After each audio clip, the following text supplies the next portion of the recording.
Grand B, énergie cinétique.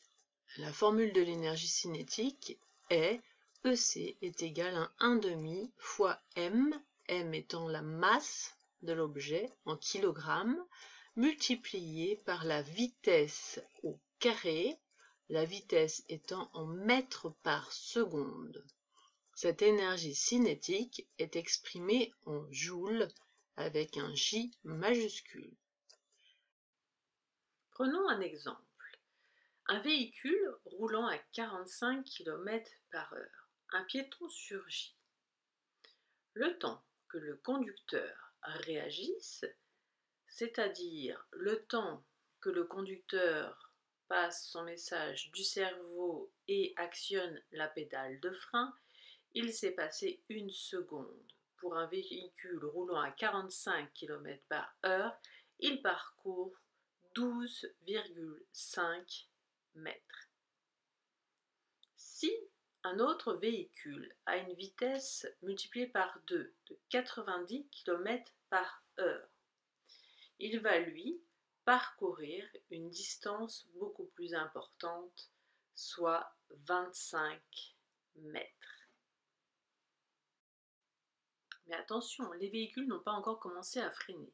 Le véhicule roulant à 45 km/h va encore avancer de 11 mètres, soit un total de 23,5 mètres.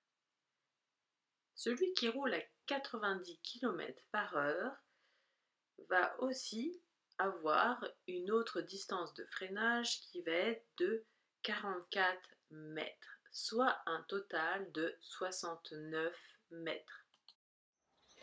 Est-ce qu'il y a une erreur? Eh bien non, je vais vous expliquer dans 2 secondes. La distance de freinage est multipliée par 4. En effet, tout corps qui se déplace possède de l'énergie cinétique.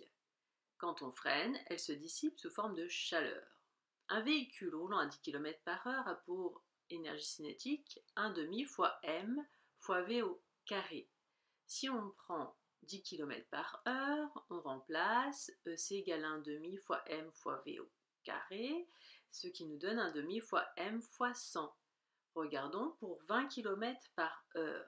EC est égal à 1/2 fois m fois v au carré, soit 1/2 fois m fois 20 au carré, ce qui nous donne 1/2 fois m fois 400. On a bien multiplié par 4.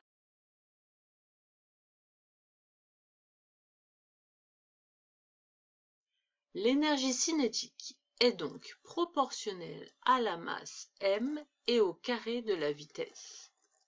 C'est pour cela que la distance de freinage est multipliée par 4 quand la vitesse est multipliée par 2.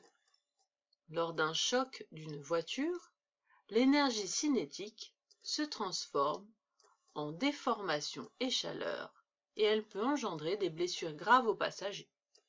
Il faut donc attacher sa ceinture et rouler prudemment en respectant les limitations. Exercice à faire, donc activité 2, page 145. Exercice 4, 5, 17, 18, 19 et 28, page 145-159. L'activité 2, page 145. Il faut donc placer les jardinières à l'intérieur des garde-corps. Petit 2. Calcul de l'énergie potentielle d'opposition du pot. EP est égal à M fois G fois H. EP est égal à 0,4 fois 9,81 fois 6. EP est égal à 23,5 joules. Troisièmement, calcul de l'énergie cinétique du clou. L'énergie cinétique est égale à 1/2 fois m fois v au carré. Attention, il faut bien penser à convertir la masse qui est en grammes en kilogrammes. Donc 1/2 fois 300 fois 10-3 fois 12 au carré, ce qui nous donne 21,6 joules. Cette valeur est presque la même que celle de l'énergie potentielle. Donc si le pot de fleurs tombe, il risque de faire des dégâts.